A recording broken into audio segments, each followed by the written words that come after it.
जय हिंद, good evening to all of my dear students.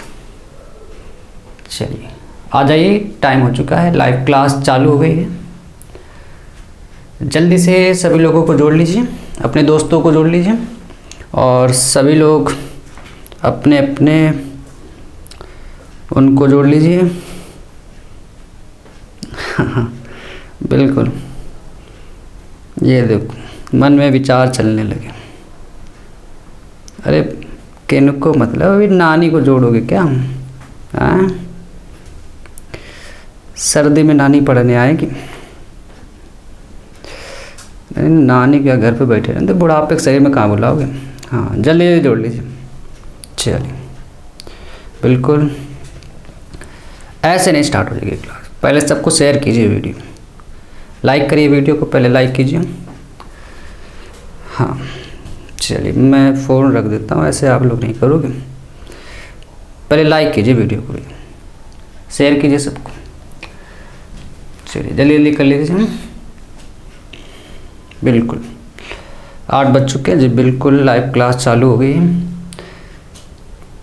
खा पी के बैठो भैया। चलिए, हाँ गुड इवनिंग, गुड इवनिंग। हाँ और सब बढ़िया बेटा। चलिए तो आज की क्लास शुरू करते हैं। जल्दी से सबको जोड़ लीजिए और वीडियो को लाइक कर दीजिए, क्योंकि आज बहुत ही बढ़िया क्वेश्चन हम लोग लेके आए हैं फिजिक्स में। हाँ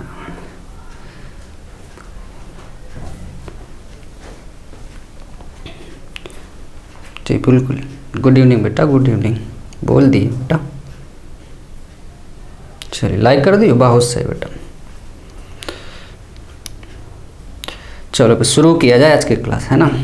तो क्या प्रूविंग है आज की, चलिए देख लेते हैं।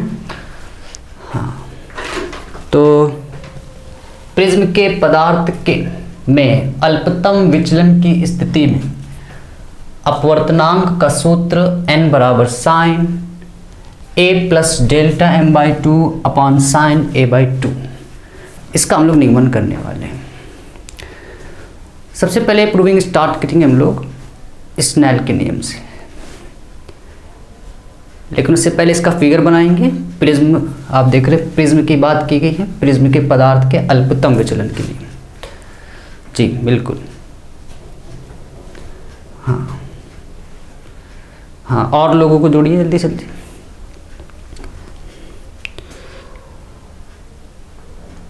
जी बिल्कुल बेटा, हाँ बिल्कुल समझ में आएगी प्रूविंग, क्यों नहीं आएगी। आप फिजिक्स पढ़े हो चाहे ना पढ़े हो, बस आज का वीडियो पूरा देखिएगा आप, है ना। पूरा वीडियो देखिए आप, पूरी लाइव क्लास अटेम्प्ट कीजिए आप, देखिए बिल्कुल प्रूविंग आसानी से लगा लेंगे, ये मेरा वादा है। चलिए तो शुरू करते हैं फिर। सबसे पहले प्रिज्म की बात की गई, आप देख रहे हैं प्रिज्म। प्रिज्म जानते हैं? बिल्कुल, पारदर्शी माध्यम होता है प्रिज्म में, बिल्कुल। चलिए प्रिज्म बना लेते हैं सबसे पहले।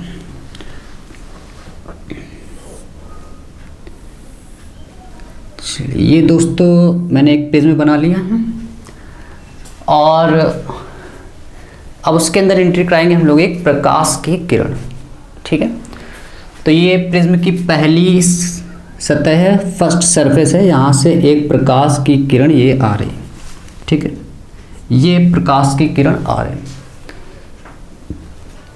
प्रिज्म है, तो उसके जो बाहर का जो एरिया है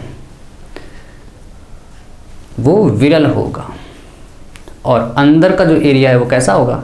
सघन होगा। तो यहाँ पे लिख दिया गया है विरल और ये है सघन, रेयर एंड डेंसर मीडियम, ठीक है। सघन और ये क्या है? विरल। अब प्रकाश की किरण जब विरल माध्यम से सघन माध्यम में जाती है तो अभिलंब के पास आ जाती है। तो यहाँ पर हम लोग नॉर्मल मतलब अभिलंब खींचेंगे।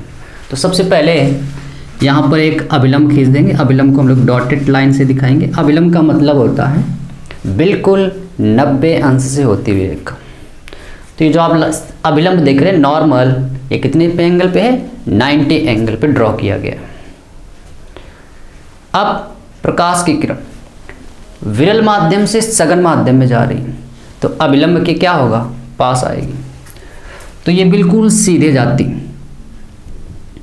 ऐसे, लेकिन सीधे नहीं जाएगी, क्योंकि विरल से जब सघन में कोई प्रकाश की किरण जाती है तो अभिलंब के पास आ जाती है। तो अभिलंब आप देख रहे हैं ये है, तो अभिलंब के क्या होगा, पास आएगी। तो ये जो है, चलिए इसको अभिलंब को हम लोग डार्क कर लेते हैं, अभिलंब के पास आ जाएगी, तो ये सीधी ऐसे जाएगी। इसके बाद अब प्रकाश की किरण पहुंच चुकी है प्रिज्म के अंदर, प्रकाश की किरण प्रिज्म के अंदर पहुंच चुकी है। अब प्रिज्म से बाहर निकलेगी। प्रिज्म का अंदर का जो माध्यम है वो सघन है, बाहर का जो माध्यम है वो विरल है। अर्थात जैसे ही प्रिज्म की किरण प्रिज्म के अंदर से बाहर जाएगी, सघन से विरल माध्यम में जा रही है, तो अभिलंब से दूर हटेगी। तो सबसे पहले अभिलंब बनाएंगे। अभिलंब यहीं से बिल्कुल 90 के एंगल पर ड्रॉ किया जाएगा। तो ये अभिलंब, और अब प्रिज्म की किरण सीधे जानी चाहिए थी, लेकिन अभिलंब से दूर हटेगी, क्योंकि विरल से सघन से विरल जा रही है। तो ये प्रिज्म की फाइनली किरण ऐसे गुजर गई। इस किरण को भी हम लोग पीछे बढ़ाएंगे, क्योंकि कोई व्यक्ति अगर इधर खड़ा है यहाँ पर, तो वो क्या मेजर करेगा कि ये प्रकाश की किरण ऐसे घूम के आ रही, इतना थोड़ा बुद्धिमान है ना। तो क्या होगा, वो मेजर करेगा कि ये प्रकाश की किरण पीछे से कहीं से आ रही, तो ये प्रकाश की किरण कहीं यहाँ से आ रही है, ठीक है। इसको जब आप बनाएंगे तो बिल्कुल क्या, ये इस तरह दोनों प्रकाश किरणें यहाँ पे कट करेंगी। जो प्रकाश की किरण पहले एंट्री कर रही थी और जो इसके बाद में गई है, दोनों जो आपस में इनका इंटरसेक्शन पॉइंट है, इसके बाहर जो एंगल बन रहा है इसको हम लोग कहेंगे डेल्टा, विचलन कोण डेल्टा, ठीक है। चलिए थोड़ा सा बेसिक जानते हैं, इसके बाद इस प्रूविंग को स्टार्ट करते हैं। सबसे पहले आपने अपवर्तन का चैप्टर पढ़ा होगा, और वहाँ पर पढ़ा है कि जो प्रकाश की किरण आती है उसे हम लोग कहते हैं आपतित किरण, इंसिडेंट रे। तो ये प्रकाश की किरण आ रही है, और ये जो आप देख रहे हैं नॉर्मल है, और आपतित प्रकाश की किरण नॉर्मल यानी अभिलंब के साथ जो कोण बनाती है उसे कहते हैं आई, ठीक है। तो यहाँ पर प्रकाश की जो किरण आ रही है वो ये है, और जो अभिलंब ड्रॉ किया गया है वो ये है। अभिलंब और जो प्रकाश की किरण आ रही थी उसके साथ जो कोण है उसे आई कहा गया है। अब यहाँ पर ये प्रकाश की किरण आ रही है, अभिलंब ये है, तो ये जो एंगल है इसको क्या कहेंगे, आई। इसके बाद जब प्रकाश की किरण जाती है, जिस भी मीडियम में जा रही, अगर वो विरल से सघन जा रही तो अभिलंब के पास आएगी जाके, जैसे यहाँ पे हुआ है। तो अभिलंब और अपवर्तित किरण, रिफ्लेक्टेड रे एंड नॉर्मल के बीच में जो एंगल बनता है उसे हम लोग कहते हैं आर, ठीक है। अब प्रकाश की किरण यहाँ पर ये गई है, नॉर्मल ये है, यानी ये जो एंगल हो गया ये आर हो गया, बिल्कुल इस कंडीशन से। जो प्रकाश की किरण जा रही थी और अभिलंब के साथ उसके एंगल को क्या कहते हैं, आर। यहाँ पर ये जा रही है और अभिलंब नॉर्मल ये है, तो ये एंगल जो हो जाएगा आर हो जाएगा। अब इसके बाद फिर से ये घटना हुई प्रिज्म के अंदर, यहाँ पर ये आर है और ये क्या, इसी के अब आ रहा है, जा रही प्रकाश की किरण, तो इसको हम लोग कह देंगे इस वाले एंगल से आर डैश, और ये फाइनली बाहर निकली है यहाँ पर, तो जो बाहर निकली है उस एंगल को अभिलंब के साथ हमेशा कोण, तो ये एंगल जो हम लोग ले रहे हैं वो आई डैश मान लेते हैं, आई के हिसाब से। इतना आ गया, चलिए कमेंट करिए इतना आपको समझ में आया कि नहीं आया। देखते हैं क्या आपको इतना समझ में आया कि नहीं आया। जी बिल्कुल। अरे बहुत से लोग अभी तो वीडियो को लाइक नहीं किए, हाथ बंद गया, क्या ठंडी में काँप रहे हो का? हाँ, अरे लाइक कर दो भाई, वीडियो को लाइक कर दो। चलिए, देवियाँ भी जुड़ गई बहुत सही। हाँ चलिए, आ गया है? बिल्कुल, यस करिए। क्या यहाँ तक आपको समझ में आ गया? बताइए मुझे, फिर आगे बढ़ा जाए। चलिए, बिल्कुल कोई दिक्कत नहीं। अच्छा, ये बाद वाला एंगल, हाँ चलिए फिर से एक बार इसको समझ लेते हैं। सुनिए, ये आप जो देख रहे हैं, फिर से यहाँ से देखिए, यहाँ से समझते हैं एक बार फिर से। ये प्रकाश की किरण अब प्रिज्म के अंदर से जा रही, बाहर की तरफ जा रही, तो अभिलंब और जाने वाले कोण के बीच में ही कोण बनेगा, इसको हम लोग कह रहे हैं आई। लेकिन यहाँ पे इसको आई दोबारा क्यों नहीं कहा? क्योंकि एंगल चेंज होगा। अब इसी के नाम से मिलते जुलते आर से इसको एंगल को क्या कह दिया गया? R dash. इसके बाद जब बाहर जाएगी तो क्या होगा? अभिलंब के साथ उसका जो कोण बनता है, हमेशा अभिलंब के साथ एंगल को लेना है, इतना बस पकड़ लीजिए। अभिलंब के साथ, चाहे वो किरण आए और चाहे जाए, अभिलंब के साथ कोण लेना उसका, ठीक है। तो ये नहीं जा रही थी, डॉटेड केवल ये दिखाया गया कि सीधे जानी चाहिए थी लेकिन गई नहीं थी। आगे चलिए, तो इसके नाम को हम लोगों ने क्या लिख दिया? आई डैश, क्योंकि आई के हिसाब से, बाहर वाले के हिसाब से उसको आई डैश कर दिया गया। यहां तक किसी को कोई दिक्कत नहीं। चलिए आगे बढ़ते हैं। इसके बाद स्नेल का नियम, स्नेल का नियम लिखते हैं। स्नेल का नियम सभी लोग जानते होंगे, n बराबर sine I upon sine R. तो यहां लिखेंगे स्नेल के नियम से, स्नेल के नियम से n बराबर sine I upon sine R. यहां तक कोई दिक्कत? n बराबर sine I upon sine R, Snell का नियम, जहां पे n अपवर्तनांक है, प्रिज्म का अपवर्तनांक, I आपतन कोण और R अपवर्तन कोण है, ठीक है।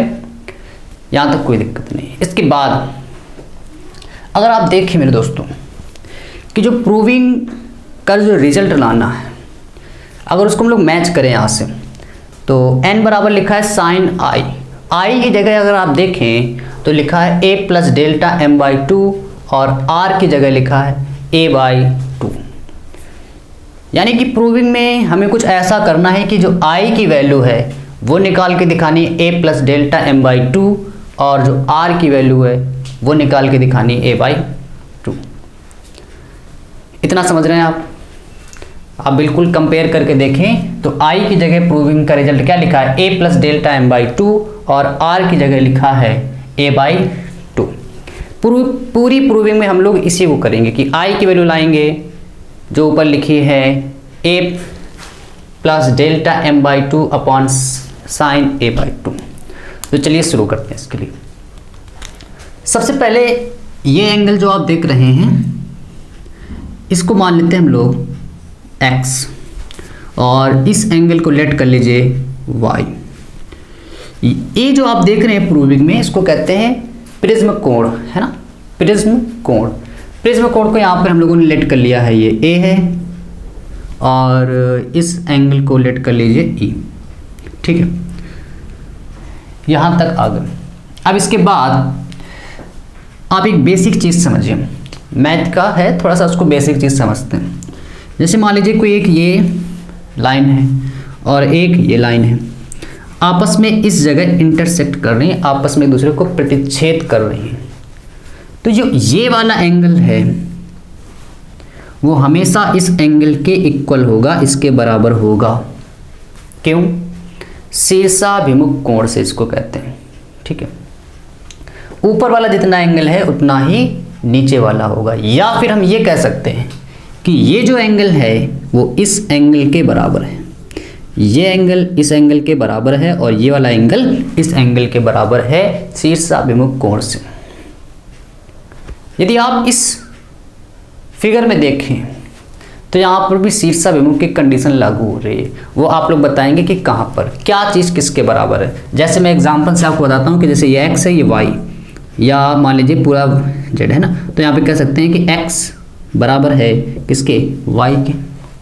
अगर आप यहाँ पर देखें तो ये चीज़ लागू हो रही है और लाइनें बिल्कुल सीधी होनी चाहिए आपको समझने के लिए कि ये लाइन जो बिल्कुल ऐसे जा रही है वो बिल्कुल ऐसे जानी चाहिए, बिल्कुल सीधे सीधे, है ना। तो उनके बीच में जितना ऊपर उतना ही नीचे, और जितना लेफ्ट हैंड साइड उतना ही राइट हैंड साइड एंगल बनता है। तो यहाँ पर अगर आप देखें तो I किसके बराबर है, x प्लस आर के, क्योंकि ये लाइन गई आप देख रहे हैं डॉटेड वाली, यहाँ से ऐसे गई, सीधी लाइन बिल्कुल ऐसे गई है, और ये वाली जो लाइन है वो बिल्कुल नीचे की तरफ आई है। तो इधर जो एंगल बन रहा है टुकड़ों में बना है, ऊपर x नीचे r, तो दोनों का एंगल हो जाएगा x प्लस r। और लेफ्ट हैंड साइड जो एंगल है वो क्या है, I, यानी कि हम लिख सकते हैं यहाँ से कि I बराबर x प्लस r, I बराबर x प्लस r। कोई दिक्कत यहाँ तक, कोई दिक्कत नहीं किसी को। चलिए बिल्कुल लाइक कर दीजिए, वीडियो को आगे बढ़ाते हैं फिर हम लोग, बिल्कुल। हाँ बहुत बढ़िया। इसके बाद फिर से अगर आप देखें ये चीज़ फिर से लागू हो रही, अगर आप देखें तो ये फिगर में फिर से एक बार जगह, बिल्कुल। अगर आप यहाँ पे देखें तो I डैश किसके बराबर है, y प्लस r डैश के बराबर है।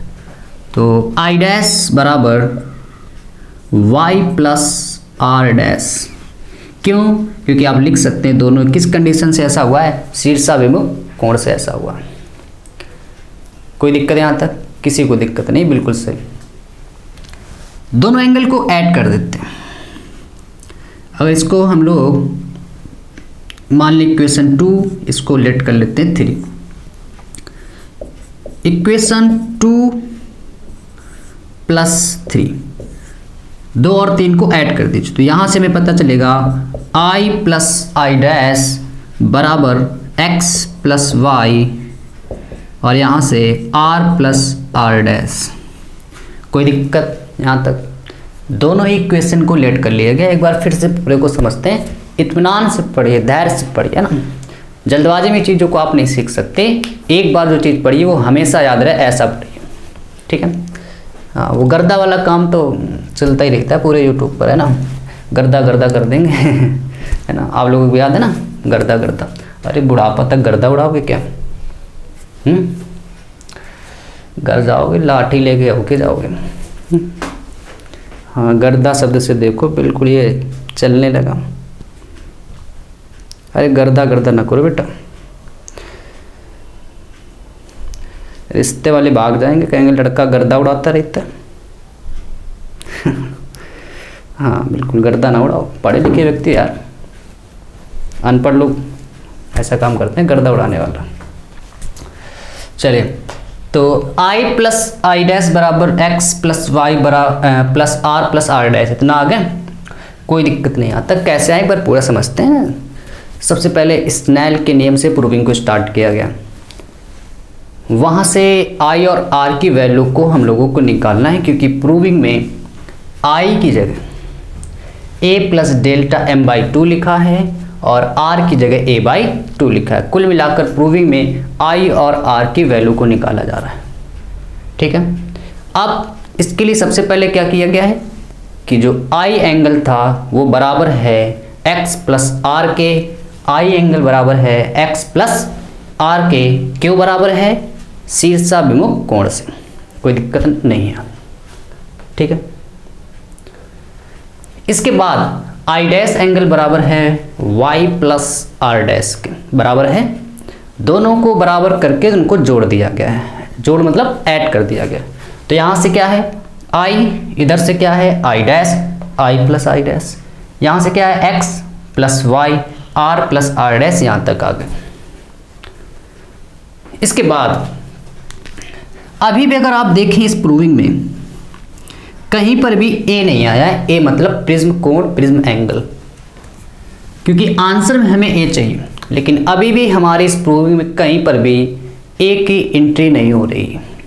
और जब तक आप a की एंट्री नहीं करा पाएंगे आप प्रूविंग के रिजल्ट तक नहीं पहुंच पाएंगे।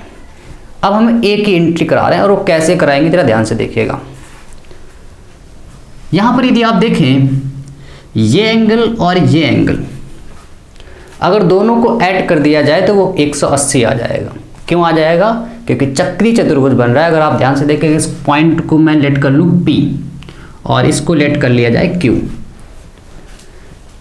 PEQA, थोड़ा नाम अजीब लिख दिया मैंने है ना, PEQA चक्री चतुर्भुज है और चक्री चतुर्भुज के आमने सामने कोणों का योगफल हमेशा 180 होता है, 180 होता है। यानी हम कह सकते हैं कि कोण A और कोण E, एंगल A और एंगल E का जो सम है वो हमेशा कितना होगा? 180 होगा। तो चलिए लिख देते हैं A और E का जो सम है वो 180 होगा। चक्री चतुर्भुज के आमने और सामने कोणों का योगफल हमेशा 180 होता है, जो कि लिख दिया गया है। आप देख रहे हैं ए की तो एंट्री हुई यहाँ से, लेकिन साथ में ई भी आ गया और जो कि मुझे ई लाना नहीं है। अब ई को हटाएंगे और ई को हटाने के लिए अगर आप देखें त्रिभुज, यहाँ पर आप लिख सकते हैं कि, चलिए यहाँ पर लिखता हूँ मैं कि चक्री चतुर्भुज, इसको चक्री चतुर्भुज PEQA में क्या कह सकते हैं आप कि angle A plus angle E का जो सम है वो 180 होगा। इसके बाद आप कह सकते हैं इंट्रायंगल त्रिभुज PEQ बराबर त्रिभुज PEQ में त्रिभुज के तीनों कोणों का योगफल 180 होता है। ट्रायंगल के तीनों जो एंगल होते हैं उनका सम हमेशा 180 होता है। ये सभी जानते हैं। त्रिभुज के तीनों कोणों का योगफल 180 अंश होता है। और किस त्रिभुज में? PEQ में आप कह सकते हैं R plus R dash plus E का जो सम है वो 180 है कि नहीं? यहाँ तक बताइए आप मुझे, प्रूविंग समझ में आ रही कि नहीं आ रही? जल्दी से आप मुझे बताइए कि प्रूविंग यहाँ तक समझ में आ रही कि नहीं आ रही। कोई दिक्कत किसी को भी, किसी भी तरह की कोई दिक्कत हो बताए मुझे। हाँ बेटा, बहुत मज़ा आ रहा है? बिल्कुल मज़ा आएगा, विश्वास रखिए मेरे आप पर। जो भी मैं आपको करा रहा हूँ आप लगातार उसे पढ़ते रहिए। यकीन मान के चलिए फिजिक्स में बहुत अच्छे नंबर आने वाले हैं। मेरा चैनल आपको गारंटी देता है कि जितनी भी मैं आपको प्रूविंग पढ़ा रहा हूँ आप उन्हें अच्छे से नोट करिए, उसको लगाइए। गलतियाँ होंगी, दूसरी बार में जब फिर से लगाएंगे वो सही हो जाएंगी। चलिए, यहाँ तक आ रहा है? थंब बना दीजिए बिल्कुल। क्या सभी को आ रहा है? ये बिल्कुल। वीडियो को लाइक भी कर दीजिए, बहुत से बच्चे भी वीडियो को लाइक नहीं किए। ठीक, चलिए, यहाँ तक किसी को कोई दिक्कत नहीं। अब इतना आगे आप देख रहे हैं, यहाँ पर भी 180, यहाँ पर भी 180 है। ठीक है, दोनों को आप इस 180 की वैल्यू यहाँ रख देते हैं। ठीक है, जैसे आप 180 की वैल्यू रखेंगे तो यहाँ से पाएंगे आप कि R plus R dash plus E क्या आ गया? A प्लस E आएगा 180। या तो आप ऐसा समझ सकते हैं कि हालांकि वैसा होता नहीं है ना, जो कमजोर बच्चे थोड़ा समझ लो यार ट्रिक से, कि 180 से मान लो कि 180 उड़ गया, धड़ाम से उड़ गया, है ना। उड़ाना तो आप जानते हो, उड़ाने में तो माहिर हो, ऐसे काट देते बिल्कुल। A प्लस E, E से E यहाँ से कैंसिल हो रहा है, तो कह सकते हैं कि R प्लस R डैश की जो वैल्यू है वो कितनी आ गई? E। R plus R dash की वैल्यू E आ गई। दिख रहा है? नहीं दिख रहा है? चलो ऊपर लिख देते हैं R प्लस, बुढ़ापे में यार अभी तक तुम्हें नहीं दिख रहा है, अभी तो नई आंखें हैं। R प्लस R डैश बराबर कितना? A आ गया। यहाँ तक आ गए। अब आप देख रहे हो जहाँ पे R प्लस R डैश है वहाँ पे क्या लिखा जा सकता है? A लिखा जा सकता है। इसके बाद यदि आप ये त्रिभुज देखें और एक चीज़ और सीख लेते हैं, थोड़ा सा ध्यान दीजिएगा, है ना, बेसिक चीज़ सिखा रहा हूँ बिल्कुल गणित की। जैसे एक ये त्रिभुज बना है, ठीक है, ये त्रिभुज बना दिया। त्रिभुज का बहिष्ठ कोण जो होता है वो अंतः कोण के योग के बराबर होता है, अंतः कोणों के योग के बराबर होता है। फिर से ध्यान से समझिए, त्रिभुज का बहिष्ठ कोण अंतः कोणों के योग के बराबर होता है। डिफिनीशन तो ऐसे समझ में कम आती है ना, अगर ऐसे समझ में आ जाता सब तो आज तो तुम ही टॉपर बनते। जैसे मान लो कि ये एंगल है ए, ये एंगल है बी और ये एंगल है सी, ठीक है, समझिएगा ध्यान से। हाँ, और ये इसका बार का एंगल है। तो अगर मैं आपसे पूछूं कि जी इतना जो एंगल है ये किसके बराबर है, तो ये बराबर है ए और बी के सम के, ए और बी के सम के बराबर है। क्यों? क्योंकि ये त्रिभुज के बाहर बन रहा है तो इसको कहेंगे बहिष्ठ कोण। अब ये अंतः कोणों के योग के बराबर होगा। और हमेशा याद रखिएगा, बहिष्ठ कोण जिस भी अंतः कोण से बना होता है लगा हुआ, उस एंगल को छोड़ देते हैं। फिर से मेरी बात को सुनिए, बहिष्ठ कोण जिस अंतः कोण से अटैच होगा, जुड़ा होगा, उस वाले अंतः कोण को छोड़ के लिखा जाता है। तो कौन दो अंतः कोण बच रहे हैं? ए और बी, यानी ये जो एंगल है वो ए प्लस बी के योग के बराबर है। अगर ऊपर वाला बहिष्ठ कोण हम लोग लेते हैं, ये वाला एंगल लेते हैं, तो ये किसके बराबर होता? चलिए आप लोग बताइए किसके बराबर होता, कमेंट करिए सब लोग बताइए कि ऊपर वाला बहिष्ठ कोण किसके योग के बराबर होता। कमेंट पे लगे हो हैं, पढ़ाई कर लो। अरे मेरे शेरों, हाँ चलिए जल्दी से कमेंट करके बताइए जो ऊपर वाला ये है एंगल, ये किसके योग के बराबर। देखा हूँ कितना समझ में आ रहा है कि खेलते जा रहे हो कमेंट कि गर्दा उड़ा रहे हो केवल बैठ के घर पे। हाँ बिल्कुल सही बेटा। आधे तो कह रहे हमें सर जी फिर से बताओ।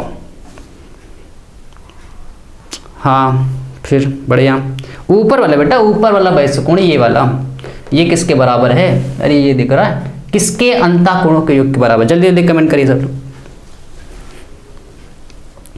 बढ़िया, बहुत बढ़िया। हाँ कुछ ही लोग कमेंट कर रहे हैं, बाकी सबके हाथ पैर जम गए बुढ़ापे में क्या, सर्दियाँ रहो बैठ के। चलो हाँ बहुत बढ़िया, तरक्की करोगे बेटा, तरक्की करोगे, तुम ही तरक्की करोगे अब। हाँ और आंसर दीजिए, जल्दी जल्दी आंसर दो बैठ सब लोग। ठीक, बहुत बढ़िया। अरे जियो मेरे शेर, बहुत सही।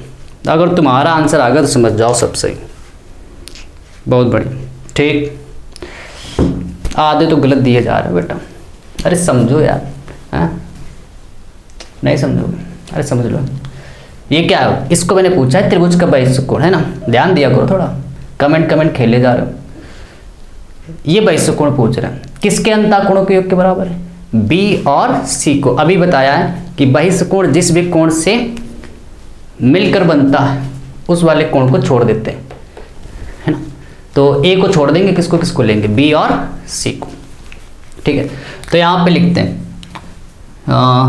अब देखिए यहाँ पर अगर आप देखो ये त्रिभुज जो बन रहा है, ध्यान से देखिएगा सब लोग, अभी फिर पूछूंगा, है ना।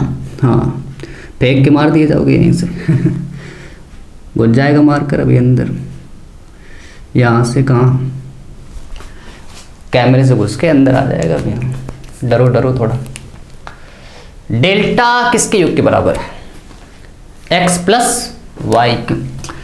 तो डेल्टा बराबर x, मार्कर भी नहीं चल रहा, डेल्टा बराबर x प्लस वाई आएगा कि नहीं आएगा? त्रिभुज का बहिष्ठ कोण अंतः कोणों के योग के बराबर होता है, तो यानी डेल्टा किसके बराबर है? x प्लस वाई के बराबर है। तो डेल्टा की वैल्यू आ गई। ठीक है, चलिए अब वापस अपनी इक्वेशन में आते हैं। अगर इस इक्वेशन को हम लोग मान लें फोर्थ इक्वेशन, ठीक है, चलिए यहाँ तक आ गए। इसके बाद मिटाते हैं थोड़ा, है ना, स्क्रीनशॉट चाहे ले लो एक बार। चलिए इसको मिटा देते हैं इधर से।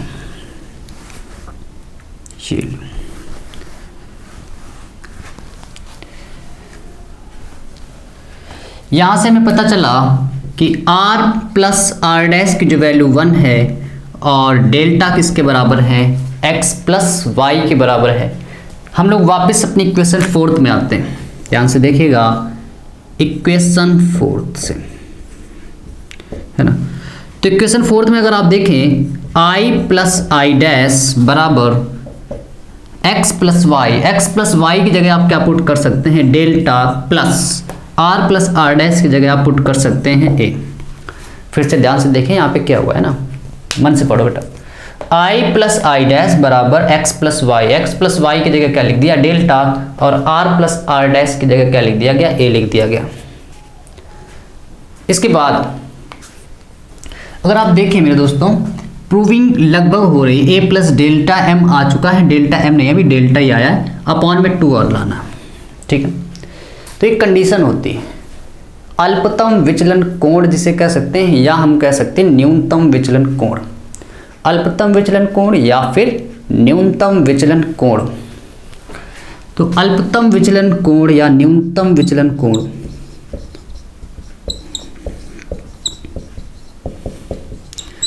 अल्पतम विचलन कोण की स्थिति में, अल्पतम विचलन कोण की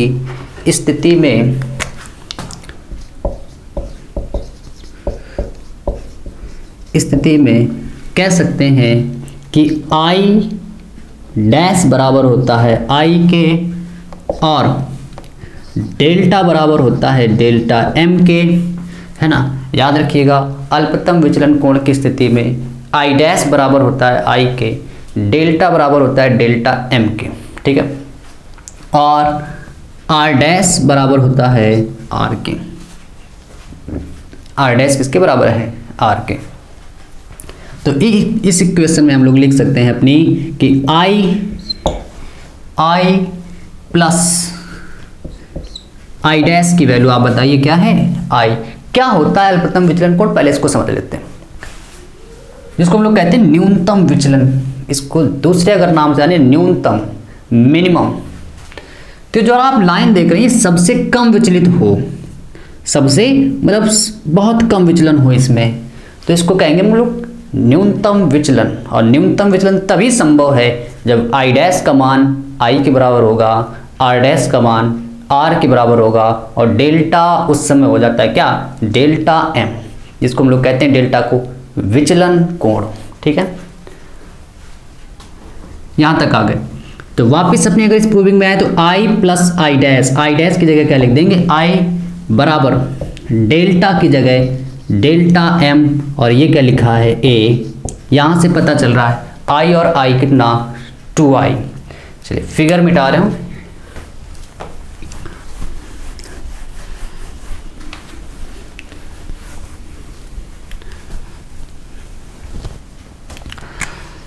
I और I 2I बराबर डेल्टा M प्लस A।